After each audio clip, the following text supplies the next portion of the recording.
இன்னைக்கு என்னுடைய கிட்டுக்கான school meal பிளானை பார்க்கலாமா? பாலக் சப்பாத்தி பண்ணலாம் அப்படின்ட்டு கீரையை க்ளீன் பண்ணிட்டு இருந்தேன். இப்போல்லாம் நான் மோஸ்ட்லி டிஃபன் ஐட்டம்ஸாக தான் கொடுத்து விட்டுட்ருக்கேன். இந்த 2 வீக்ஸில் நான் ஒரு விஷயத்த புரிஞ்சுக்கிட்டேன். என்னன்னா, நம்ம குழந்தைங்க ஃபஸ்ட் டைம் ஸ்கூலுக்கு போகிற எக்ஸைட்மெண்ட்டில் நம்ம கலர் கலராக டிஃபன் பாக்ஸு, வாட்டர் பாட்டில் அது இது அப்படின்னு சொல்லி நிறைய வாங்கி குவிச்சிடுறோம். ஆனால் உண்மையிலேயே அவங்களுக்கு இந்த டைமில் தேவை ஒரு கம்ஃபர்ட் தான். ஏன்னா அவங்க நியூ பிளேஸ்க்கு போகிறாங்க, புது புது மனிதர்களை சந்திக்கிறாங்க.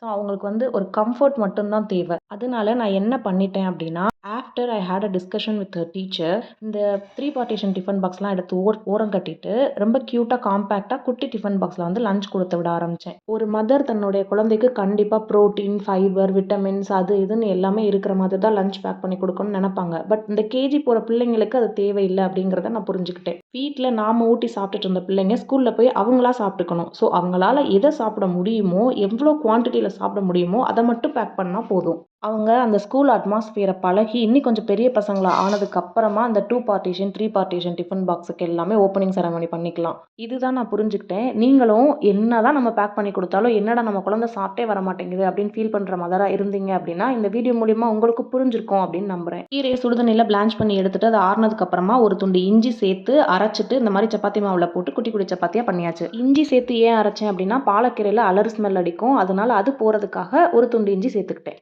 சப்பாத்திக்கு சைட் டிஷ்ஷாக பீட்ரூட் சட்னி பண்ணேன். அதையே மார்னிங் பிரேக்ஃபாஸ்ட்டுக்கு இட்லிக்கும் வச்சு ஊட்டி விட்டுட்டேன். இது வரைக்கும் யாரும் பீட்ரூட் சட்னி ட்ரை பண்ணதில்லை அப்படின்னா இனிமேல் ட்ரை பண்ணி பாருங்கள், நல்லா இருக்குது உண்மையிலேயே. இங்கே ஹோசூரில் கிடைக்கிற மிளகா ஒன்று சேர்த்தா கூட காரம் காதை பிச்சிருது. அதனால பாப்பாக்கு பேக் பண்ணும்போது கொஞ்சமாக சீனி தூவி பேக் பண்ணேன். அவ்வளோதான், சூப்பராக லஞ்ச் பேக் பண்ணியாச்சு. பாப்பா ஸ்கூல் முடிஞ்சு வந்ததுக்கப்புறமா அகைன் நான் வீட்டில் சாப்பாடு ஊட்டிக்குவேன். இந்த மீல் பிளான் பிடிச்சிருந்தா கண்டிப்பாக நீங்களும் உங்கள் கிட்ஸுக்கு ட்ரை பண்ணி பாருங்கள். அப்படியே என்னுடைய சேனலை சப்ஸ்கிரைபும் பண்ணி வச்சுக்கோங்க. பாய்.